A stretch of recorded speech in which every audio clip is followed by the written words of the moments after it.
Hello, everybody. Hi, welcome to the combined ASV and ASA's VicSouth Star Party online this year and our live stream of the astronomical quiz for 2021. Hi, I'm Kathy. I'm John. And before we start, I'd like to say that in the spirit of reconciliation, the Astronomical Society of South Australia acknowledges the traditional custodians of country throughout Australia. We recognise them as the first astronomers on this land and their ongoing deep connections to land, sea and community. We pay our respects to their elders, past, present and emerging, and extend that respect to all Aboriginal and Torres Strait Islander peoples today. Thank you, Kathy. Well, welcome everybody, wherever you're watching from Australia or overseas around the world. And g'day to you, Fraser. How are you? Well, good afternoon, John and Kathy from Ny-Ålesund. Thank you. The original Ghana name for where I'm located. We're broadcasting here from Glenelg in Adelaide, South Australia. I'd just like to draw everybody's attention, and I'm looking at the time here. We've got 1 hour for the quiz, so hopefully you can stick around for the next 57 or 8 minutes. But at 9 o'clock tonight, which is only a few hours away, that's Australian Eastern Standard Time or Melbourne time, for those people in Melbourne for sure, there is going to be a quiz. A raffle. We've got the quiz now, but there's going to be a raffle draw. Now, the prizes in this raffle, you can see if you go to the ASV homepage, and if you just Google ASV quiz, I've got the quiz on my brain, ASV raffle, you will see the extensive list of prizes there. So first prize is a tracking platform, an ultra-compact equatorial tracking platform. Excuse me while I read this, there's quite a lot of stuff here. There's a polar scope. It's got a 3 kilogram payload, so that's fit for any quite heavy DSLR. Polar scope with illuminator, Wi-Fi with selectable modes. It's got free control app for Android or iOS phones or iPads, whatever. A whole lot of other things. I'll just skip down the list there. There's a sidereal, solar and lunar tracking, and automatic shutter control release for cameras, which is pretty neat. So that's the first prize. Second prize is this massive bag. It's about 40 inches long in the old measurements. It's made of 900 denier, so it's a really thick sort of very, very solid bag that you could put quite a large telescope in. If you didn't want to do that, you could probably roll your swag up or something like that and put it in there. It would be really cool. So the total value of that prize is over $1,000, about $1,070 here. And that's going to be couriered, if you win it, that is, to your home fully insured, of course. So they're going to email the winner by, notify the winner by email. So when you load up your tickets, you'll put your email address in, and hopefully tonight or tomorrow morning, you'll wake up with an email saying you have won first or second prize. And the funds raised from the raffle will all go towards the ASV All Abilities Astronomy Project, which is a fantastic initiative, and you can find out more about that as well on the ASV website. Today, we want to introduce Fraser. So Fraser's granddad gave him an astronomy picture book for Christmas after he had watched a bright comet together. His first school had teachers who ignored their official curriculum and let their pupils watch live TV broadcasts about space missions instead. And then a few years later, Fraser's family moved to the outback and he got to experience some of the best night skies on Earth, which has led him to now be with us today to talk to put together the quiz for today. So hi, Fraser, how are you going? Oh, hi, Kathy. Hi, John. Yeah, hi, everyone else. For those of you not familiar with how the quiz used to work, back when we had these star parties in person, it was normally a 20-question format, and then we'd read out the answers afterwards, and we'd group people by dining table, and basically the highest scoring dining table got the carton of assorted red and white wines and nibblies. Unfortunately, we can't do that this time because everything's virtual, and I'm talking from inside Fortress, South Australia right now, so a bit difficult to travel. So if you just want to follow along and write your own notes or answers down, and then we go through them afterwards and we see how right or wrong you were, and you can give yourself a virtual drink at the end. We'll see how we go. Now, So last year, Fraser, your theme for the quiz was the pandemic. Have you stuck with that theme for this year? No, we did pandemic quiz last year. This year the theme, well, I'm calling it a lockdown quiz, although I'm being a bit more general with the questions. We had lots of questions last year related to plagues and diseases, and impress a few people, judging from the comments I heard afterwards. All right. So it might be a little bit more astronomical again this year. Oh, yeah, I think so, yeah. And Excellent. I should add to the audience, look, yeah, Kathy and John haven't seen the questions. Nobody has. We've got our... them cold as well. We're playing along at home. Yeah. Don't look at each other's answers. Yeah, Kathy, No, take keep our hands over them, yeah. Protect our work. Yeah. All right, Fraser, if you're ready to kick off. All right, I'll just swap to my screen so I can see what's going on. Right, here we go. Okay, everyone's got that one? As I said, VicSouth 2021, the lockdown quiz. Yes, and that picture probably expresses how a lot of you have been feeling over the last few months, thinking you'd never get out. So, of course, it has led to some aspects of humour online. For example, yeah, this is how I think of Victoria's Western border nowadays. It was occasional. We had to cancel this year because we realised, although, as it now turns out, people in Melbourne could actually go to the Little Desert Lodge. If us in South Australia wanted to come over, we could certainly come into Victoria, but we can't go home again. And, you know, much as we love going to VicSouth in person, you know, having weeks off work with no prospect of getting home anytime soon wasn't fun. So, yeah, this is how we tend to think of Victoria's western border nowadays. Right. And, of course, you know, all the usual lockdown humour. I'll leave that up and let you read a few of them.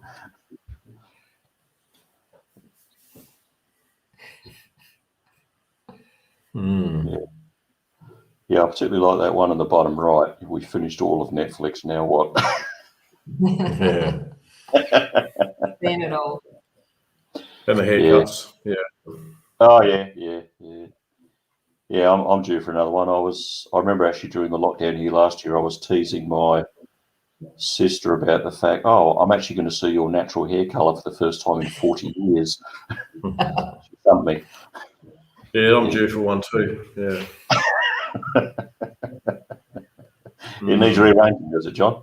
Yeah, let's just move on.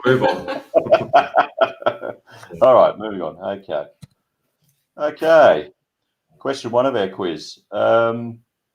What name is given to the study of the motions of the planets and their satellites? You know, what do we call that field of study?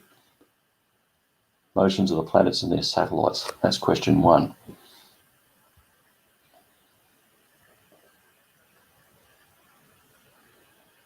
All right, Kathy, John, either of you written any kind of answer for that yet? Some kinds of answers. She seemed to be writing for a fair bit, I don't know. No, we don't want an essay. Maybe a little too We just want a name.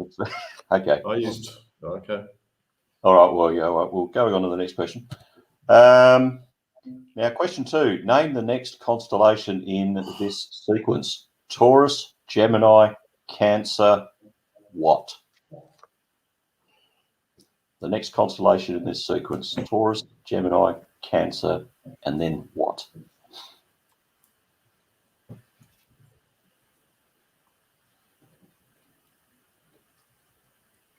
That's astrology. It's not. Well, you know, we do public nights. We all get asked questions about astrology. I have a bit of an advantage there, you see, because my first response is, are you talking Western astrology, Hindu astrology, or Chinese astrology? They're all different, and I happen to know all of them now, mostly in self-defense, I might add. Suddenly wishing I paid more attention to them. Yeah, well, one of the things I do down here is run multicultural night sky tours. Okay, moving on. Question three. The antonym of nocturnal is Day shift. Sunturnal, diurnal, day shift, or a non-astronomer. Not the first question. Yes. The antonym of nocturnal is, one of those four. Mhm. Yeah. Okay. Next question. Question 4. Can everyone see that picture? Yeah, we can see Yeah. it. Where was this picture taken? Well, Yeah. I mean, that's a trick. That could be a trick question. Well, okay. Here's a clue. It was not on my local beach. It's not, No, and I it's didn't not a use the orange fan. filter in Photoshop either. Okay. So where was this picture taken? Oh, just for the people that are commenting from home, if you feel like putting your answers up in chat, if you've got no one to compete with at home, that's fine. Oh, yeah. Okay. Yeah. And we Unfortunately, won't. We won't look. yeah, unfortunately, Kathy my and I computer won't doesn't look. let me see the presentation. I can't see your comments. So, yeah. I had a quick look at one of their answers and it was different to mine. So Yeah. Okay. Well, Now we'll think about that photo. I think it's- All right. Keep going. Next question. All right. Question 5. Which of Jupiter's moons was the 5th one to be discovered? Oh, Galileo found the first 4, but hmm. I'm which only moon good at was the the first 5th one to be discovered? Seems to be some consensus online for the last question anyway. If anyone knows the answer to that one, please put it Any up. hints are greatly appreciated. Oh, Was that for the previous question? Where was the photo taken? No, yeah, lots of people. Oh, Well, somebody commenting it was taken on a beach in England or something because of the stones. Oh, yeah. I'm going to ask the audience on that one. Okay. Yeah, which of Jupiter's moons was the 5th one to be discovered? All right. Going on. Next question. All right, question 6. Several telescopes have been installed at the South Pole, but where is the northernmost professional telescope located? The northernmost professional telescope. I'll give you a clue here. It doesn't have to be an optical telescope. Ah, Yeah. radio telescope. Yeah, there have been all sorts of fancy telescopes installed at the South Pole. Yes. Yeah, optical, microwaves, infrareds. There's the neutrino detector ice cube. That's at the South Pole. Okay. Next question. I should add, actually, we do have some late breaking news coming in from the state government. I'll put up some of that in a moment. Question 7. In the Rick and Morty cartoons, Rick is a mad scientist and Morty is his what?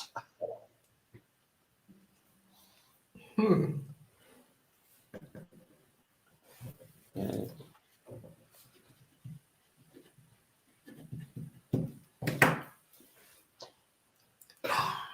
No. Somebody We've got knows people something. who don't watch Rick and Morty. Yeah. Well, a few people online appear to. They've got some ideas. Yeah, okay. Obviously, I'm not watching enough Netflix. Is it Rick and Morty on Netflix? Don't know. I'm not doing very well here.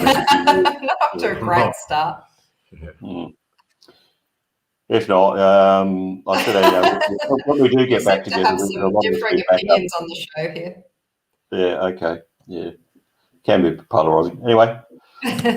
Right. Next question. The Japanese asterism Subaru is known in English as what? The Japanese asterism Subaru is known in English as what?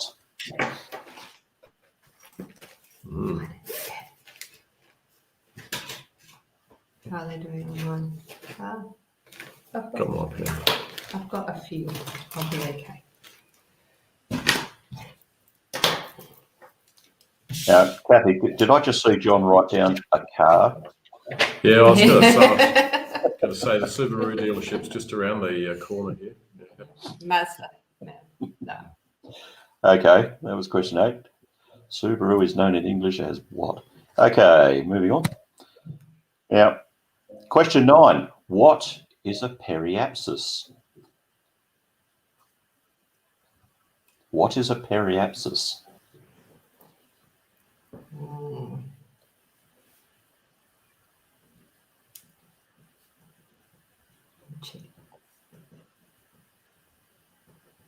I think that's it. Maybe. Don't know. I don't know either. I'm going to do that because I don't know.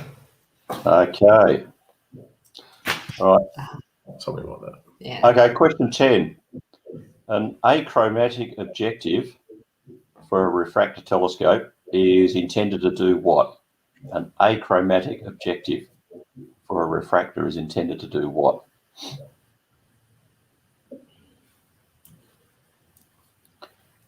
Now,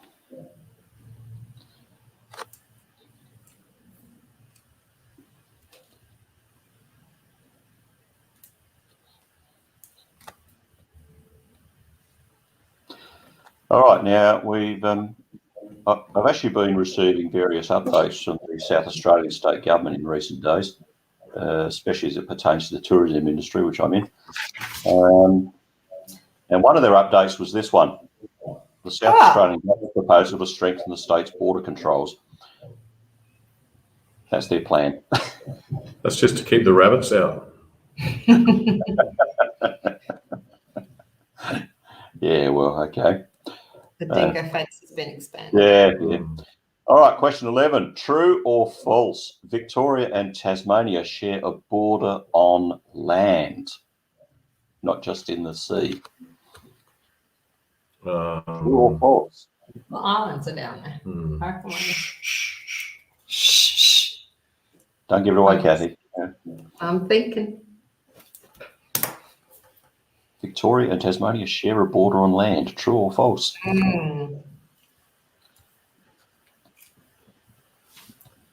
Yeah, so that's a You don't tricky know, one. flip a coin. You've got a 50% chance of being right. Okay, moving on. Now, question 12. Who is or who was the oldest person to orbit the Earth? Orbit, not go into space. Orbit the Earth. You're in space if you're orbiting. Yeah, but not Shatner, It went up and came down. Oh.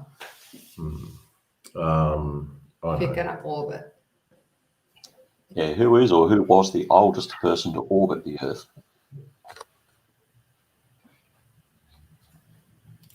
Space shuttle.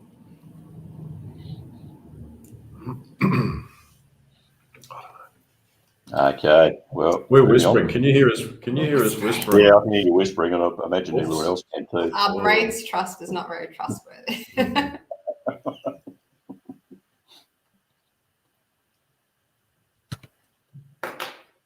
Okay, question 13. Name the first wheeled vehicle to operate on another celestial body.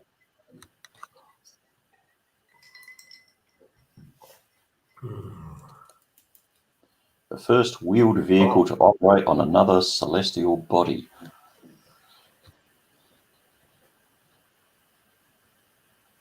Is that what it's called?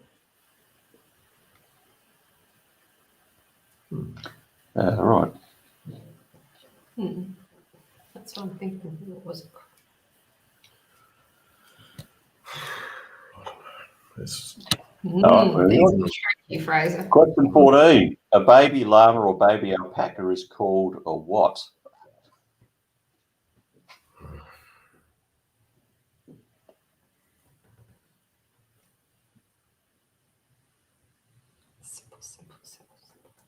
Simple. Baby llama or baby alpaca is called a what? Actually, we don't have any llama or alpaca breeders on this, do we? Unless you get this one. No one's jumping in very quickly with it. Okay. All right, next question. Okay. Question 15. I'm not sure whether binoculars is a singular or plural, so where is the world's biggest binoculars? Or where are the world's biggest binoculars? Question 15, I thought that was 16. I thought that was 16, yeah. No, it's question 15, John. 10, Yeah. 11, Where is the world's biggest binocular? Where are? Okay. And I know if Matty's listening, he's probably saying, well, it's probably the ones he uses for his comet hunting, but no. Oh, I don't know. I'm just guessing. What? Oh, got lots of different ideas. We're just haven't you? guessing. We're just guessing. okay. All right. There we go. Question 16. What is Bade's window?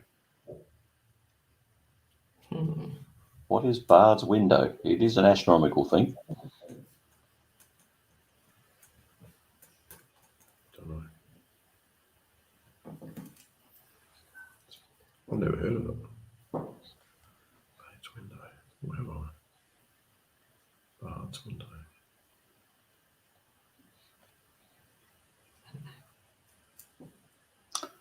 Okay. A lot of silence there. Yeah. Fraser. Yeah, I know. It might have been too hard for him again this year. Okay. I think I missed a question. I'm up to question 18. You're making All right, questions. question 17. Where would you find the emu in the sky? Oh, Where would you find the emu in the sky?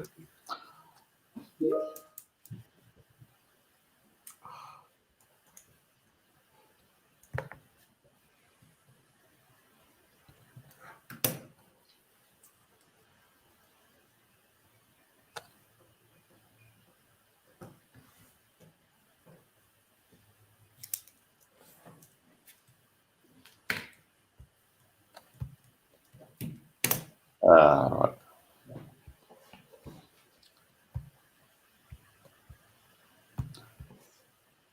Moving on. Oh. Question 18. All right. Question 18. Which two national capital cities are the most isolated in terms of distance from any other national capital city? Which two national capital cities are the most isolated from other national capitals? national. National capital, not state capitals, national capitals, so countries. Countries. Yeah. Think, you know, which countries have the most isolated capital cities in terms of the distance to the neighbouring country's capital city? Two.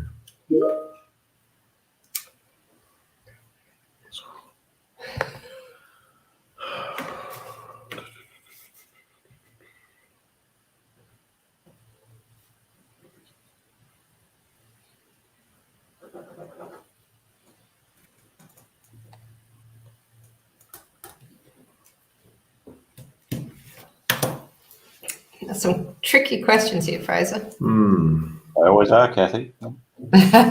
Yes. I have to say that some years at the quiz we work our way down. Did anybody get all 20 right? No. 19 out of 20? No. 18? No. Yeah, I think one year we got down to 11 out of 20 right for the winners. Yeah. I don't even think I'm going that far. We'll see. Okay.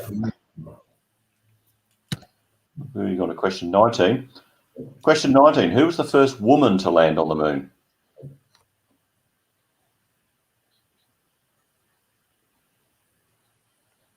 Okay, Neil Armstrong was the first man, but who was the first woman?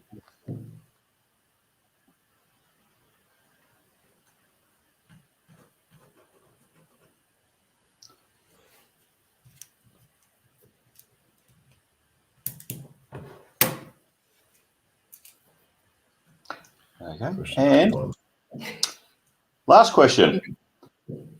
Question 20. How long has it been since the planet Mercury was visited by a space mission? How long has it been since Mercury was visited by a space mission?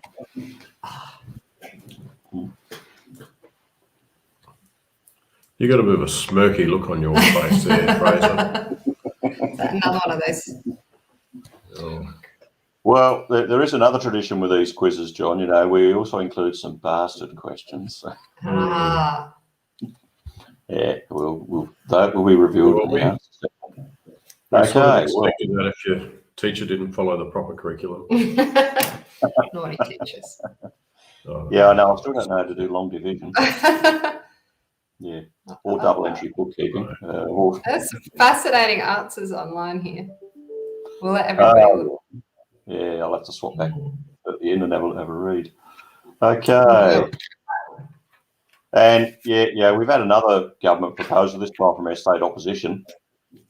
That's their idea to strengthen the state's borders and I'm going to make it out of steel. make it out of steel. So The wireless certainly needs that. No, my very first job was wireless still works, so I appreciate anything done to support them. Yeah. All right. It is now time for the answers. And for those of you wondering where that picture was taken, it was actually about a year ago in the Victor Harbour Central Shopping Centre. That's clever. Yes, it was one of those soft toy grabby contest machines. They replaced the toys with toilet rolls. That was back when everybody was cleaning out the Woolworths there. Yeah, I remember seeing photos of that all over the internet. Yeah. It's a good one. Yep.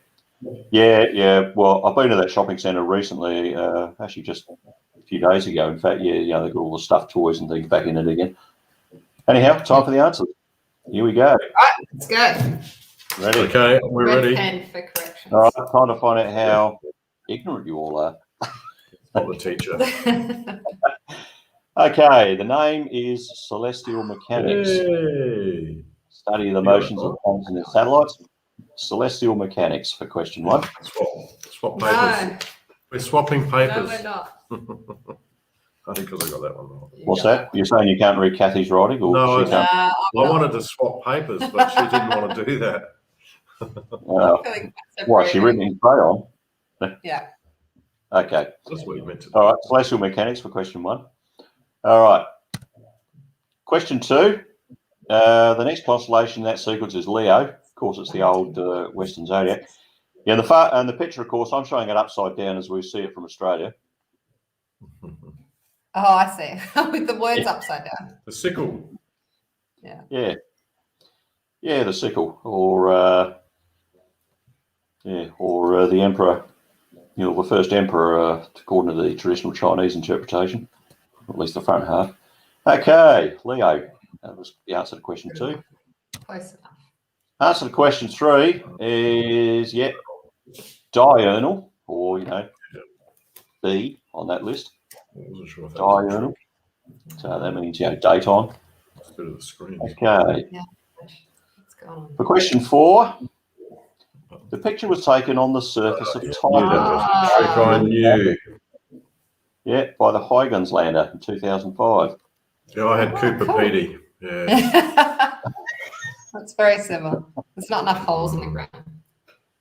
Yeah, I think Cooper Petey's a bit more red than that, John. I was up there a few months ago. Okay. Right. Going on. Question 5. The 5th one to be discovered was I cheated. Amalthea Lost my pen. in 1892 by Edward Barnard using a giant new telescope. He was just testing it out by looking at Jupiter, and he spotted the 5th moon. It's actually inside the orbit of Io. That little pair of photos down the bottom comes from the Galileo spacecraft, I think. Yeah, Amalthea. Okay. Question 6. The northernmost professional telescope is located on a Norwegian island in the Arctic Ocean. A place called Ny-Ålesund on the island of Svalbard, almost 79 degrees north. It's a 20-metre radio telescope, and they use it as part of a very long baseline interferometry network across Europe. And so that's the Norwegian contribution. Yeah. I got Norway. Would you take Norway as a correct answer? Northernmost. I'll give yourself Norway. half a mark, John. Yeah. I reckon a half mark. Give yourself half a mark. Half. Norway. A half mark for that. Well, that could be important in the end. Yeah. I think you're going to beat me. You're going to be fine. I don't know. Yeah, and incidentally, that's what's like looking from the other direction. That's a pretty spectacular mountain behind it. And as well as that radio dish there, they've also put in a satellite tracking station and other stuff, and also a communications station for polar orbiting satellites. Yeah. Incidentally, the town got started originally as a coal mine, of all things, in the middle of the Arctic. Okay. Moving on. All right, in the Rick and Morty cartoons, Morty's his grandson. That's a bit Morty with Rick and his dad. So the correct answer is grandson for question 7. Come to the dark side. Okay. Question 8. Subaru in English, you say the Pleiades or the Seven Sisters, either way. And in fact, yeah, if you've got a Subaru car, that's where they got the logo from. Double marks because I wrote both. Right.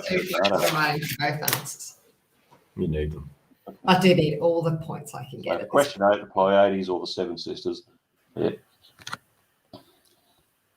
Okay, moving on.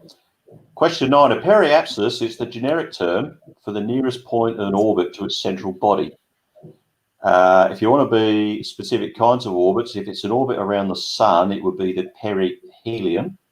If it's around the Earth, it would be the perigee, and so forth.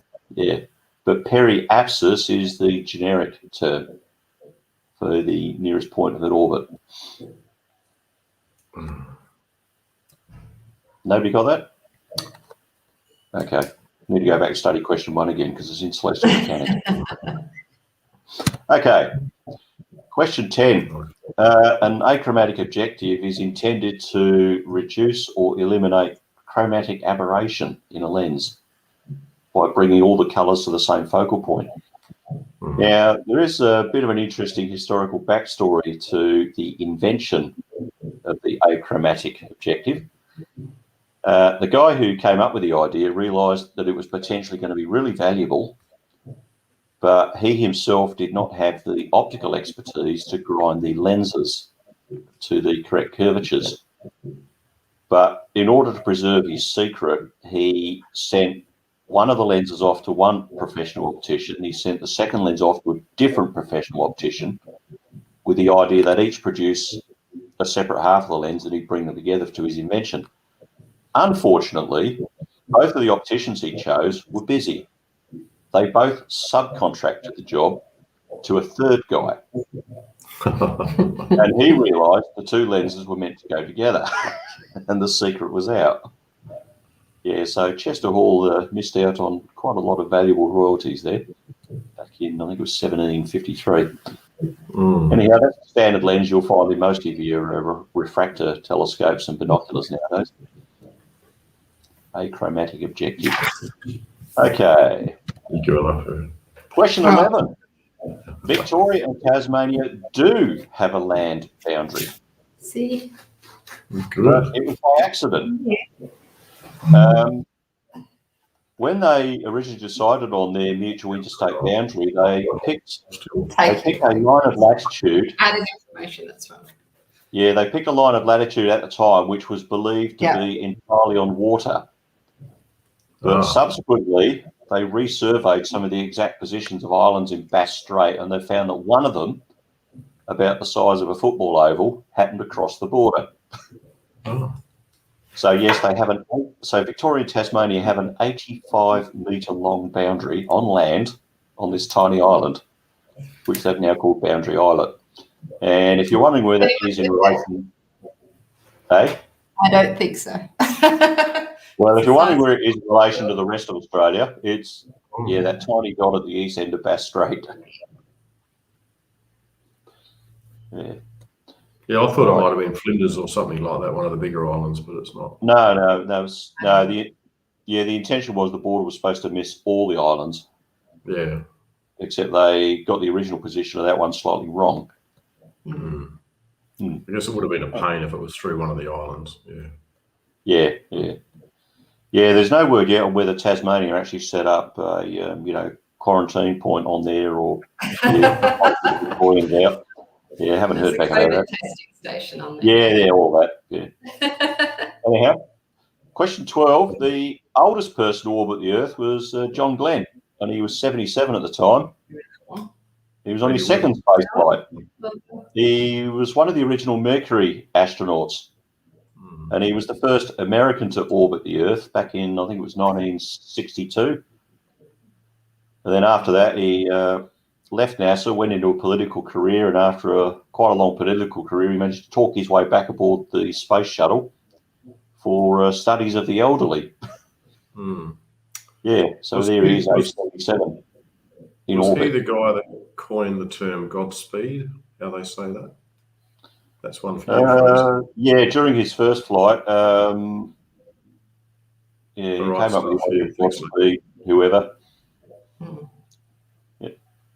Anyway, so John Glenn, no, not William Shatner. He just went up and down, didn't go anywhere. Well, he is the oldest person to fly into space at the moment, I believe. Yeah. But there's a lot of talk on At the moment. Yeah, I told my mother-in-law I'll give her another few more years and then I'm buying her a ticket. Question 13. The first manned vehicle was Lunokhod 1, a Soviet moon rover. Yes, they got there first, didn't they? Yeah, they did. Started driving around on the moon They back in won every part of the 1970, space which race was, except for the actual feet on the moon. yeah, that was a few months before Apollo 15 and their moon car. Yeah. Apollo 15. 14. Yeah, a few months before Apollo 15. And also a few months before Apollo 14 and their golf cart thingy. Yeah, Lunokhod 1. The Russians did it first. There you go. Right. Question 14. A baby llama is called, I think it's pronounced Krea. That's no way I was going to guess that one. Krea. Or an alternative answer here, according to my niece, would be, ultra maximum cuteness. It does look pretty cute. Yeah. Okay. Question 15. World's biggest binoculars are at Mount Graham Observatory, which is in Arizona. Oh. It's called the Large Binocular Telescope. It's, 2 8.5-metre reflectors on a combined mounting, so they're always looking in the same direction. So that makes them binoculars. Yeah. So technically, I think someone had that online. Someone had that on their answers. Oh, well done. We'll have to find it. Someone did get that. Yeah, Kathy was looking at the answers there. Yeah, I was cheating. I was purposely not looking. Yeah, that was Lee again. Lee's got lots of these. Well, Lee, you're a champion. Well, there's lots of other champions. So. Right. Baade window is a small part of the sky where there's a clear view of the Milky Way's central bulge stars. The astronomer who found it was, I think it was a Walter Baade. He was studying the star populations along the Milky Way, and he realised there's this little patch of sky in Sagittarius where you could see through to the centre of our Milky Way almost. And if you're wondering where it is exactly, basically just off the spout of the teapot. Oh. Yeah. Well, that's a good piece of info there. Yeah, so think of it as the steam from the teapot. And yeah, I mean, our food, it comes overhead every winter. So I like that phrase. I'm going to remember that. Steam of the teapot. Yeah, or Baade's window. Or there's a few indigenous that's as well. That's my takeaway from the whole show. Baade's window. Yes. All right. Excellent. Question 17, where would you find the emu? Well, it's used by a lot of Aboriginal groups to collectively describe all the dark nebulae along the southern Milky Way. This is actually by most mobs throughout southeastern Australia. And yet, if you're wondering where it is, well, that's my panorama of it. Yeah. So basically it starts just under the cross. The head of the emu is the coal sack. The net comes back through the pointers. The body of the emu is all those dark nebulas through Scorpio, Sagittarius, around that general area. And then the legs extend off to the north. I think you should turn that the other way. It looks like the emu is sort of sleeping. You don't see them sleeping very It's much. like it tripped and fell. Actually, John, according to the indigenous traditions around here, the emu in the sky has his legs behind it because originally the emus could fly. And the story goes about how some of the emus were persuaded to come down from the sky and take part in a dancing contest with the other birds. And some of the other birds convinced the emus if they took their wings off, they'd dance better. And as soon as the emus took their wings off, the other birds hid them. or destroyed them. Depends on whose tradition you're following. And ever since then, emus have been stuck on the Earth without wings. Oh, Yeah. It's also used as a good seasonal marker for emu breeding season. So there's more about that. Okay, that's the emu in the sky. Incidentally, in South America, a lot of the indigenous people there see the same dark patches as a couple of llamas and their shepherd being harassed by a fox. I haven't quite figured that one out yet. I don't know if you just saw Lee's comment there, Fraser, but Lee's just said when emus are sleeping, it's on the screen now, they sleep, they sit upright. To sleep. Yeah, they do. Yeah. Because they don't perch, do they? No. All right. Question 18. Which two national capitals are the most isolated? It's actually Canberra and Wellington. The Australian and New Zealand capitals. Now, they're currently the other closest neighbouring capitals, and they're about 2,300 k's apart on a great circle. Canberra's next nearest neighbours is the capital of Vanuatu, about 2,700 k's, or the capital of Papua New Guinea, which is nearly 2,900 k's. But the answer to this question may change shortly. New Caledonia is about to have a referendum, I think just before Christmas, about getting independence from France and becoming their own country. And if they go ahead with it, Canberra and Wellington's nearest neighbour then becomes Noumea, the capital of New Caledonia. Yeah, so this question may be out of date by next year. Well, you could ask it again. I'm going to take notes for next year. Okay. Yeah, I can hear people doing frantic screenshots right now. Here we go. You don't need to do that on YouTube. Okay, question 19 was a trick question because no women have landed on the moon. Yeah. No, you didn't trick us. We knew that one. Okay. It's that Artemis will take them there. All right, and question 20. Well, the answer would have been about a month ago. Yeah, Bepi Colombo did the first of its 6 flybys of Mercury, about a month ago. And seeing as the spacecraft is still bolted together, I just took a shot out the side from one of the There's a lot of crosses here. We're just adding up 1, 2. The second half I got heaps wrong. Yeah.